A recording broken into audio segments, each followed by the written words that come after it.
निशा अपने माँ पिता की इकलौती संतान थी जो बहुत प्यार से पाली गई थी। निशा का परिवार नामचीन परिवारों में से एक था, इसलिए निशा के लिए रिश्तों की कोई कमी नहीं थी।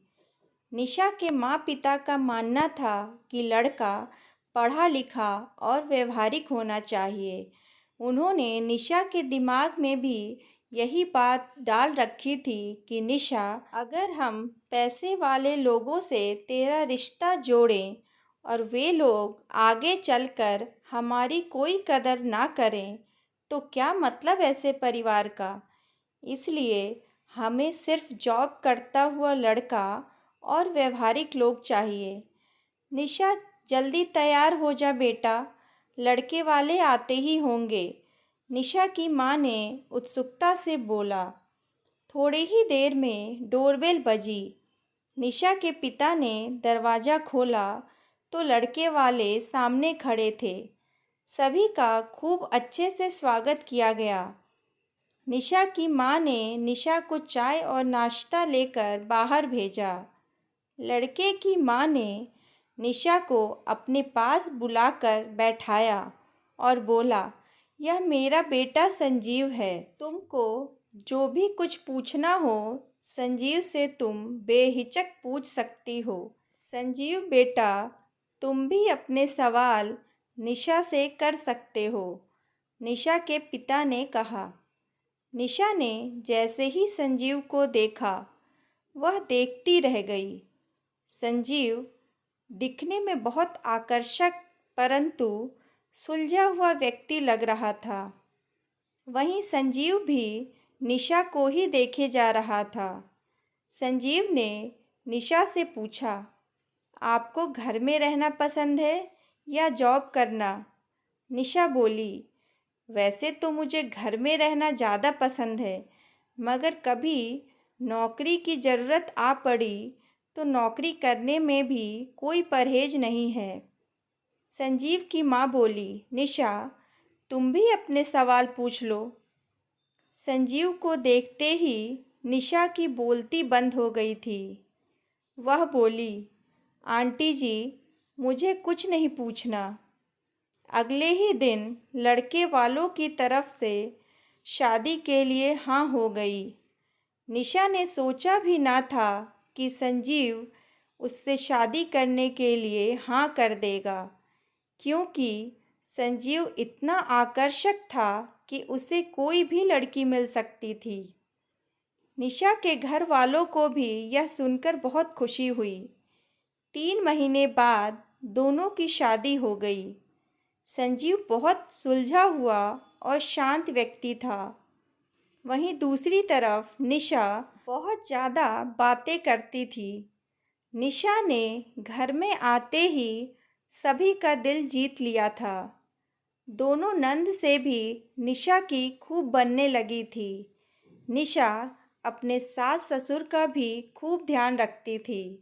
एक दिन निशा की सास अपने पति से बोली, निशा बहुत संपन्न घर से है, वहीं हम मिडिल क्लास परिवार से, मगर निशा शादी के बाद यहाँ इस तरह से रच बस गई है कि कभी लगा ही नहीं कि वह इस घर की बहू है।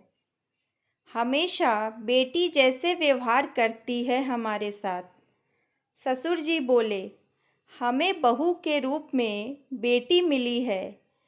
निशा घूमने और खाने पीने की शौकीन थी।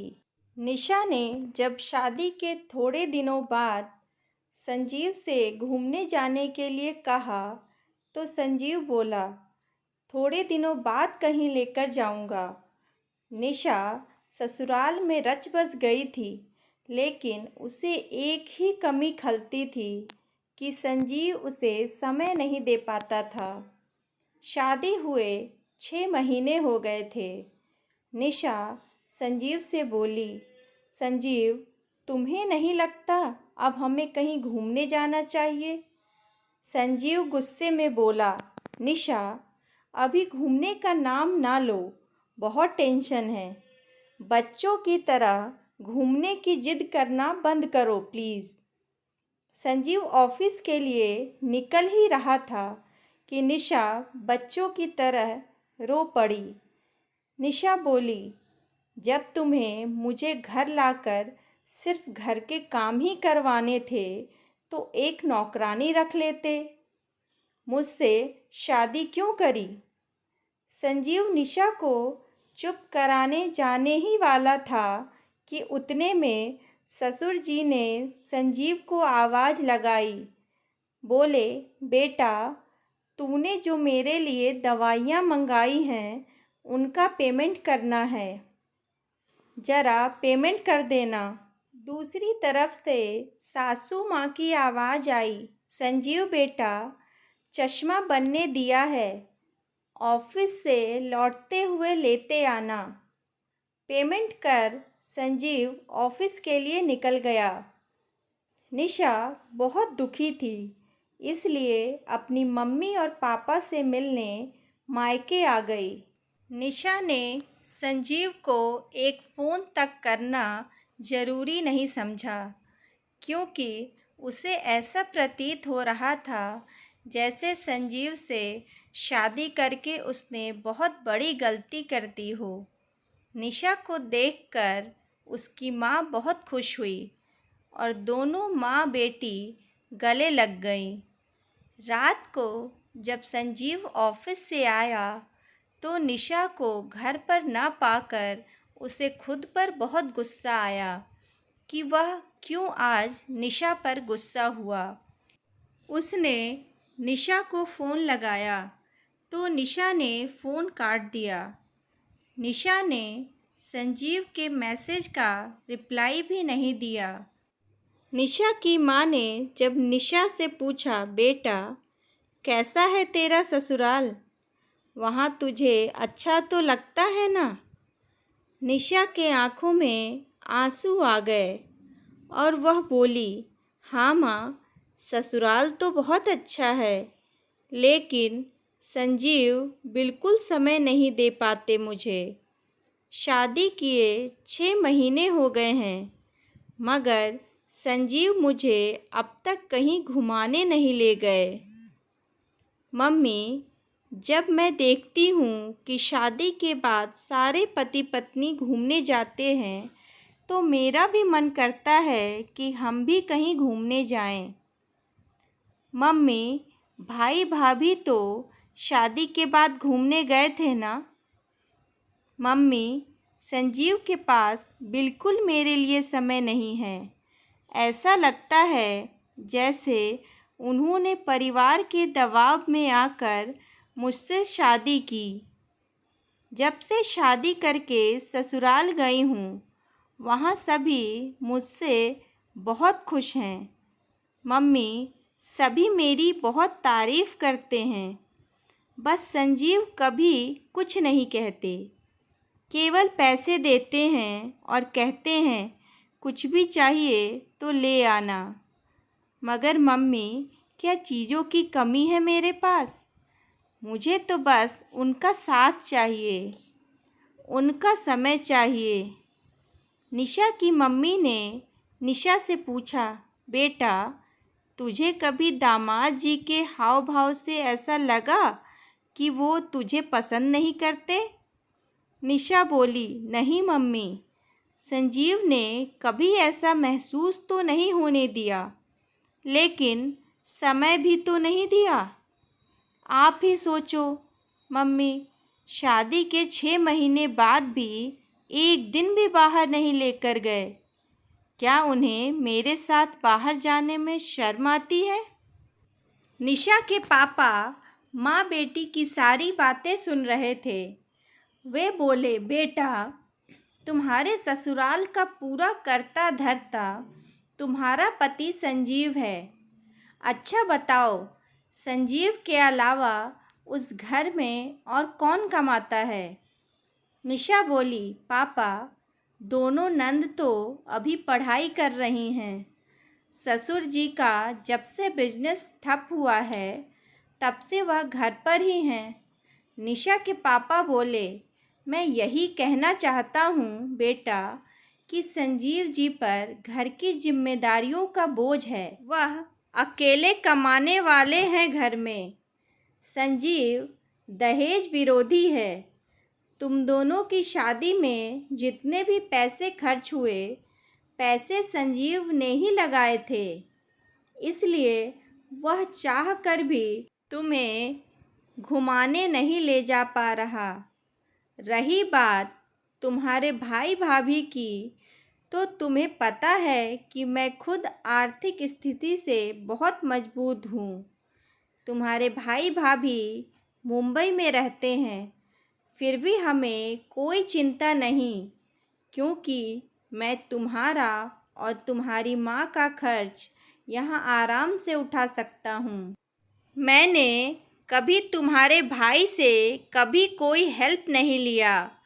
निशा बोली, पापा आप मेरी बात को समझ नहीं रहे हैं। मैं यह कहना चाहती हूँ कि भाई भाभी को समय देते हैं, मगर संजीव मुझे समय नहीं दे पाते। भाई भाभी से जैसा प्यार करते हैं, संजीव मुझे वैसा प्यार नहीं करते। निशा के पापा बोले, तुम समझी नहीं अब तक निशा, मैं यही तो कह रहा हूँ। संजीव जी पर काम का और घर के लोगों का बोझ ज़्यादा है, इसलिए वे तुझे समय नहीं दे पाते।